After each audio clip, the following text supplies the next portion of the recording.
Hoje a gente vai mergulhar fundo na obra final e talvez na mais importante de Carl Jung, O Homem e Seus Símbolos. E olha, este livro não é só para académicos, não. Pensem nele como um mapa para aquele mundo misterioso que todos nós carregamos aqui dentro, a nossa própria psique. Já pararam para pensar nisto? E se aquelas imagens, meio bizarras que aparecem nos nossos sonhos, não fossem só barulho aleatório? E se, na verdade, elas fossem uma linguagem cheia de significado, que a gente simplesmente desaprendeu a falar? E foi exatamente por isso que, já no finalzinho da vida, o psicoanalista Carl Jung decidiu escrever este livro.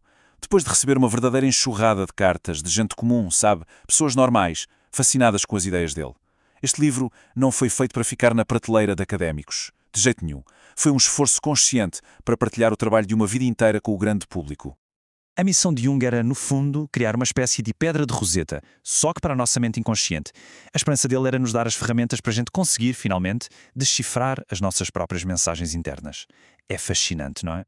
Ok, então, para começar a entender essa linguagem, o primeiro passo, a primeira chave, é sacar a diferença fundamental entre o que é um simples sinal e o que é o verdadeiro símbolo. Olha, é bem simples de entender. Pensa assim, um sinal de trânsito. É só um sinal, certo? Ele diz pare e pronto, a mensagem é essa, direta. Mas um símbolo é outra coisa. Ele aponta para algo que a gente não consegue definir por completo. Sabes? Ele abre tipo um portal para um mistério muito maior.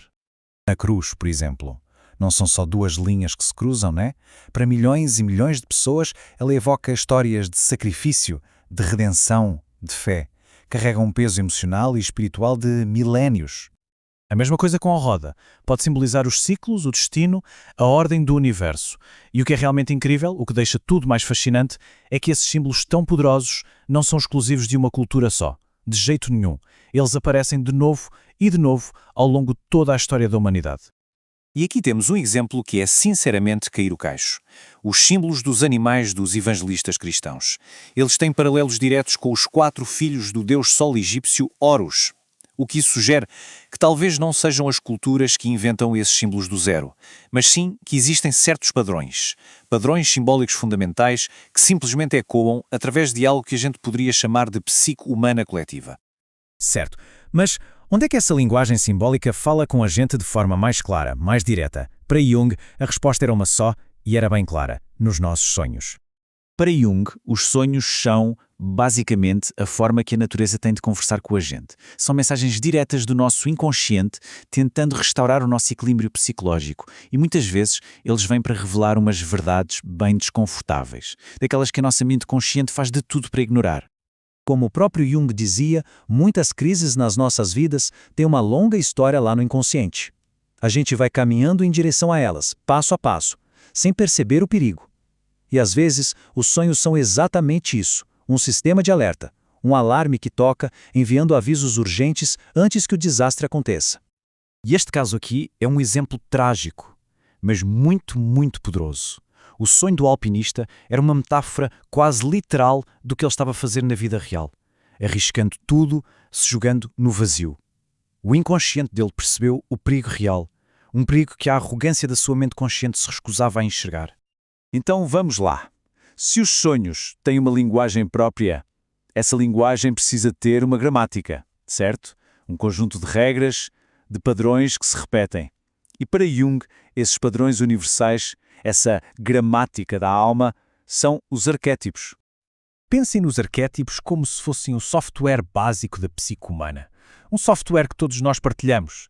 São eles que aparecem de formas diferentes, nos mitos, nos contos de fadas e, claro, nos sonhos, em todas as culturas do mundo. E, olhem, isto aqui não é só uma lista de personagens de histórias, não. Cada um deles representa partes fundamentais de nós mesmos. A sombra, por exemplo, é aquele nosso lado que a gente esconde, que reprime. O herói é o nosso potencial para superar os desafios. Cada um deles é uma faceta da nossa personalidade e representa as fases da vida pelas quais todos nós passamos. Tá, mas para que todo esse trabalho? Porque alguém se daria ao trabalho de tentar decifrar estes símbolos e arquétipos todos? Bem, para o Jung, a resposta era nada menos que o propósito final da vida humana. Ele chamou esse processo de individuação. É basicamente a jornada de uma vida inteira para integrar as partes conscientes e inconscientes da nossa mente. E atenção, o objetivo aqui não é virar uma pessoa perfeita sem defeitos. Longe disso. A meta é se tornar uma pessoa completa. É reconhecer e abraçar todas as partes do que nos faz ser quem somos. Essa jornada é como construir uma ponte. De um lado está o nosso ego, que é tipo a pequena ilha da nossa consciência do dia a dia. Do outro lado está o self, que é a totalidade da nossa psique. E para construir essa ponte, a gente precisa ter coragem de confrontar as partes de nós que a gente geralmente ignora, especialmente a tal da nossa sombra. E a mandala, essa imagem poderosa que aparece em culturas do mundo inteiro e que está na capa deste livro, não por acaso. Ela é exatamente isso. É um mapa da alma integrada. O símbolo dessa totalidade. E tudo isso nos leva, finalmente, ao aviso crucial de Jung. Um aviso que ele deixou para o mundo moderno, para o nosso mundo. É que na nossa busca incansável para entender tudo de forma racional, científica, a gente acabou por perder algo. Perdemos o contacto com o significado simbólico das coisas, aquilo que nos conecta com a natureza e, mais importante, connosco mesmos.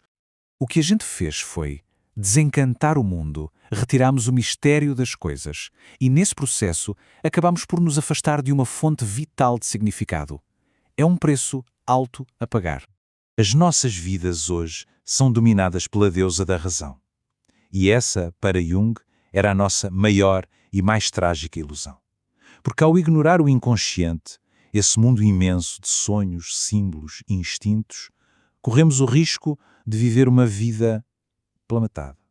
Uma vida de um lado só, completamente desligada das nossas próprias profundezas. E o ponto-chave para levar daqui é este. Esse mundo interior não foi a lugar nenhum. Ele não desapareceu. Nós é que simplesmente parámos de escutar.